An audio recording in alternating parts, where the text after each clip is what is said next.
ভক্তিময়ী পরম কৃত্বা মামে বৈ। তাহলে ভগবানকে পাওয়ার এত সহজ রাস্তা আজ পর্যন্ত কেউ বলে দিয়েছে? আর উনি যদি বলে থাকে তাহলে ঠিক কথা। এরপরে দেখেন তার পরের শ্লোকটা। নমস্কার, জয় শ্রীকৃষ্ণ। আমি অপূর্ব কুমার বিশ্বাস। আজ আমি পবিত্র শ্রীমদ্ ভগবদ গীতার অষ্টাদশ অধ্যায় অর্থাৎ মোক্ষ সন্ন্যাস যোগ থেকে আমি 68 নম্বর শ্লোকটা প্রথম আপনাদের ধীরে ধীরে উচ্চারণ করে দেব, তারপর সুর করে ছন্দ করে পাঠ করে শোনাবো। চলুন শুরু করা যাক। ইয় অন্তর্য থাকলে আগে হস্যের উচ্চারণ হয়। ইয় ইদম, অনেশ্বরের উচ্চারণ এখানে ম হবে।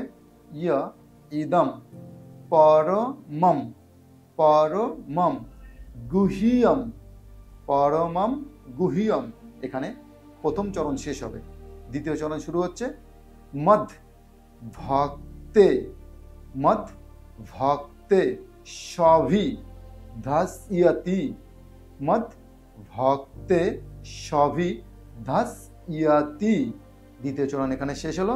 তৃতীয় চরণ ভক্তিম ময়ি পরম কৃত্বা ভক্তিম ময়ি পরম কৃত্বা, এখানে তৃতীয় চরণ শেষ। মামে বৈশ্যত্য সংশয়ঃ মামে বৈশ্যত্য সংশয়ঃ, এখানে চতুর্থ চরণ শেষ। এবার আমরা যদি সুর করে ছন্দ করে উচ্চারণ করি তাহলে কেমন শোনা যাবে।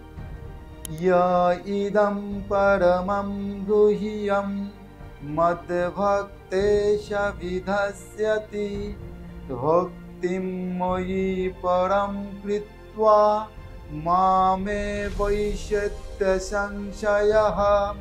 এখানে ভগবান শ্রীকৃষ্ণ বলছেন, আমাকে পরাভক্তি করে যিনি এই পরম গীতা গ্রন্থ আমার ভক্তদের কাছে ব্যাখ্যা করবেন তিনি আমাকেই লাভ করবেন, এতে কোনো সন্দেহ নেই। একথার মানে হচ্ছে ভগবান শ্রীকৃষ্ণ বলতে চাইছেন এই পরমম গুহ্যম কথার অর্থ হচ্ছে এটা গীতা গ্রন্থের কথা বলছে।